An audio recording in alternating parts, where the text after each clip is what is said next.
समझदार लड़की वो है जो शीशा तो देखे मगर शीशे में ना उतरे। औरत कोई भी हो, रिश्तों में मिलावट पसंद नहीं करती।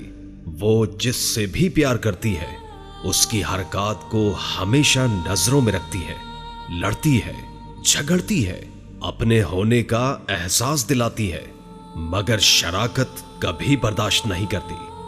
औरत अपना फैसला खुद नहीं ले सकती। औरत अपने लिए पसंद का माहौल नहीं बना सकती। औरत खुद को बेगुनाह भी साबित नहीं कर सकती सिवाय खुदा पर मामला छोड़ने पर। जब तक औरत न चाहे मर्द अपनी हद कभी पार नहीं कर सकता। एक लड़की जब रुखसत हो रही होती है तो वो सिर्फ अपना घर ही नहीं छोड़ रही होती बल्कि घर के साथ साथ अपना बचपन, अपने नाज नखरे, अपनी अना और अपना आप भी छोड़ रही होती है। दुपट्टा लड़की की शख्सियत को चार चांद लगा देता है। जुल्फे चाहे कितनी ही हंसी क्यों ना हो, लेकिन जो ताजीम दुपट्टा करवा सकता है वो हसीन जुल्फे नहीं करवा सकती। औरत को खुदा ने तीसरी आंख भी दी है जिससे वो मर्द के उस अंदाज को पहचानती है जिस अंदाज से वो उसे देखता है। औरत की इज्जत करो क्योंकि औरत को भी अपनी पसंद नापसंद जाहिर करने का पूरा हक है।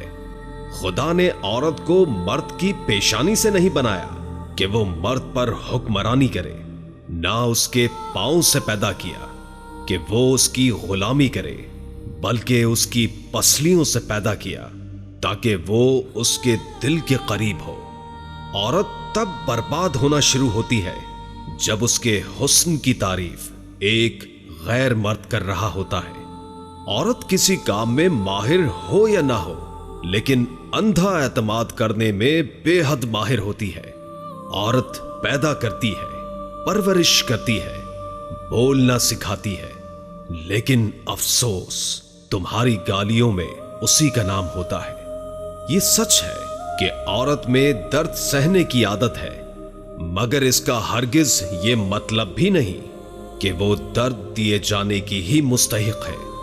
औरत के लिए जरूरी है कि गुनाह करने से पहले वो अपने आप पर तरस खाए, क्योंकि गुनाह करने वाली औरत को तौबा के बाद बस खुदा ही माफ करता है, लोग मुआफ नहीं करते। वो झोपड़ी जहां औरत मुस्कुराती है उस आलीशान महल से बेहतर है जहां औरत रोती है। कहते हैं कि औरत का कोई घर नहीं होता, मगर हकीकत यह है कि औरत के बगैर कोई घर नहीं होता।